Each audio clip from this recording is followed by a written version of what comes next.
Hello, everyone. I'm Carolina or Carolina.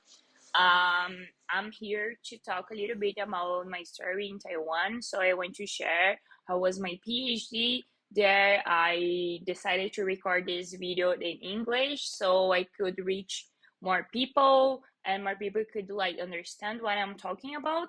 So if you see my past videos, if you watch them, you're going to see that I had some experience that and I had like different perspectives like about what is live in Taiwan. And today I decided to record this video. It's very tough to tell a little bit about my story because I connect myself with like what I've been through. So but anyway, I thought it would be good to have this video on the internet so people could watch it and like rethink, should I do my PhD in Taiwan, right? Should I like maybe find another country, or I don't know. So I moved to Taiwan in the middle of the pandemic, so it was 2020, and it was very tough to move there because it was during the pandemic. So we need to spend 15 days doing the quarantine like thing was 15 days in a hotel, but you need to pay and it was expensive because I didn't have this much money, and also like the ticket right from Brazil to go to Taiwan, they are also not cheap. And unfortunately, my family is not wealthy, and they couldn't help me that much. So I moved when I moved there. I didn't have much money. Yeah, and so I was kind of broke, right? And was very tough, um, especially during the beginning when I moved there. So basically, my I moved there to do my PhD, right? So when I moved there, I had an advisor that was a man from Germany. I didn't like the way that he was conducting the research, uh, and I decided to change my advisor. So nothing like related to his personality, like was more about the way that he was conducting the research with me. I thought was very slowly, and I didn't want to spend like 7 years doing a PhD. So I thought, okay, maybe I can switch so I can finish earlier because I didn't want to spend 7 years living Taiwan. So I decided to change, and then I changed my advisor. And also during the time that I was in Taiwan, I got a pinched nerve that was very tough. I needed to go to the hospital twice a week to do the physical therapy, and and then was like just um, solving all these healthy issues by myself, and wasn't easy, right? And on top of that, I was them trying to work like part time to get some extra money so I could survive and pay all these things, right? And save some money just in case. So I changed my advisor, right? And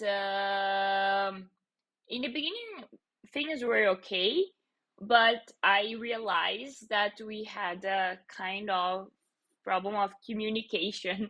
Like the way that he was telling me stuff, I didn't get it. Wasn't He wasn't very like specific about the things that he wanted, and I think I didn't really understand.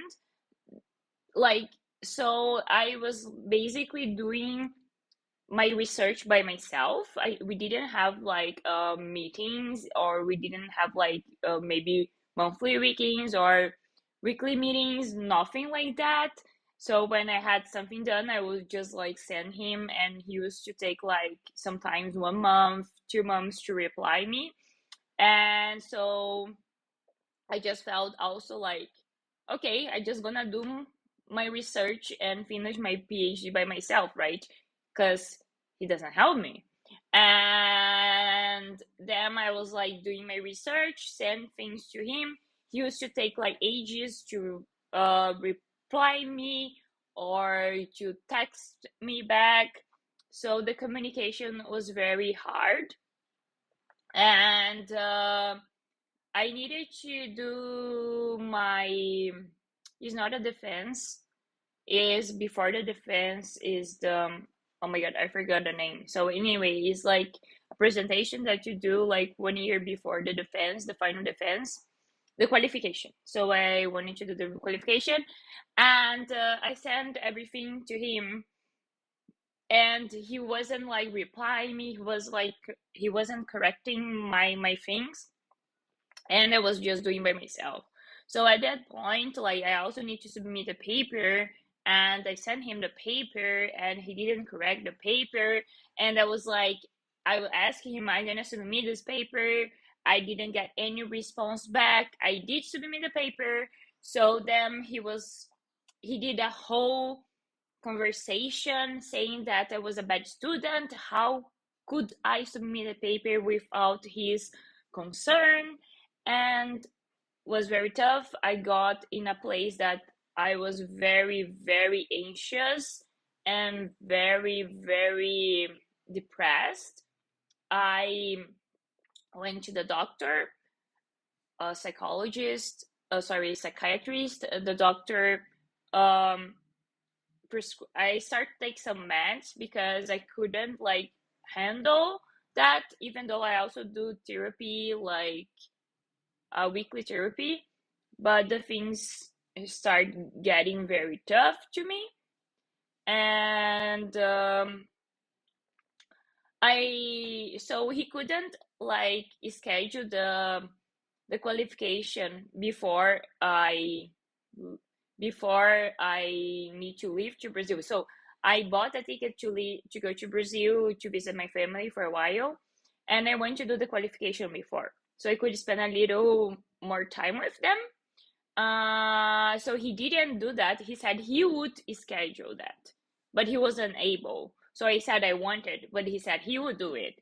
Anyway, um, so then ended up like scheduling the qualification after I get back to Taiwan.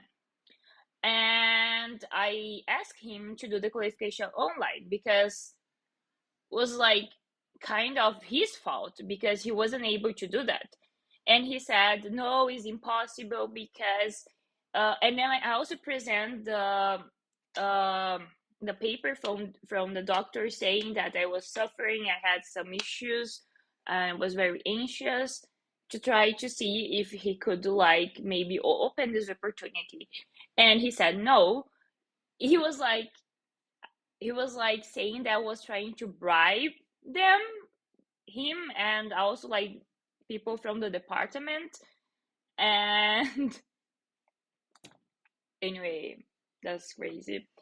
And then later on, I have other troubles with him, and the thing exploded basically in July last year when we had a meeting, and instead of like focusing on what I needed to do to my research, he started like complaining about me. So he spent like more than half hour just complaining about me because I was a very bad student, because I wanted to do everything by myself, because I I don't respect his authority, because I don't respect him as a professor. And he was like shaking and get very red, and it was like the way that he was talking, he was yelling at me.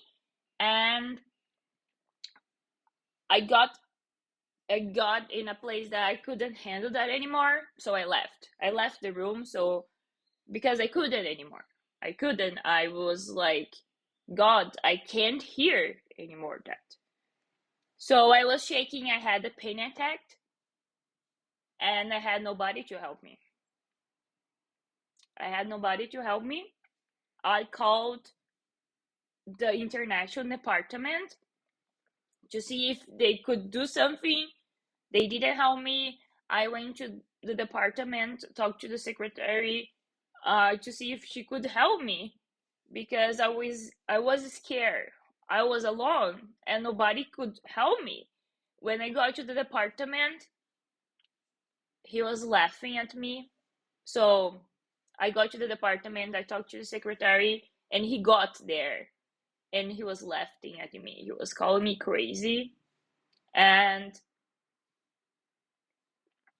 then I went to another teacher's room from education that I had contact with her, and she helped me. She was the only person that really helped me at that moment. And then like was tough was when I realized I couldn't handle anymore. And later on, I felt like I'm not gonna give up. I'm not gonna give up on that because a man is saying that I'm not capable of doing that. So I talked to another professor from my department, and he basically blamed me. He said the way I talk is not good because the way I talk like a normal person, like a normal voice, but I should be cute. I should talk with a sweet voice. I should be like a girl. And was when I realized that wasn't for me. Even though I could do everything to say I'm good at that, they're gonna show and say you are not. You should behave like that. You should behave like a girl. And I decided to leave. Before I left, he made me sign he made me sign a paper. If I wanted to keep doing my PhD, he made me sign a paper with a bunch of things. And I'm just searching here one of the things that he made me sign. So one of the rules, what would be like, you have to be more professional. Refrain from displaying emotional reactions. Do not anticipate that all your preferences will be accommodated. So he made me sign this and a bunch of other things that he thought I wasn't following. Anyway, so I decided to leave because I couldn't handle anymore. Anyway, guys, I wanted to share that, and I want you guys to rethink if you want to do that to your life. So before going that, like I did, maybe check how your advisor is, maybe search a little bit more about them. Um, so think a little bit more. Don't just go. Think. And if you cannot handle anymore like me, it's okay. It's okay. It's gonna be okay.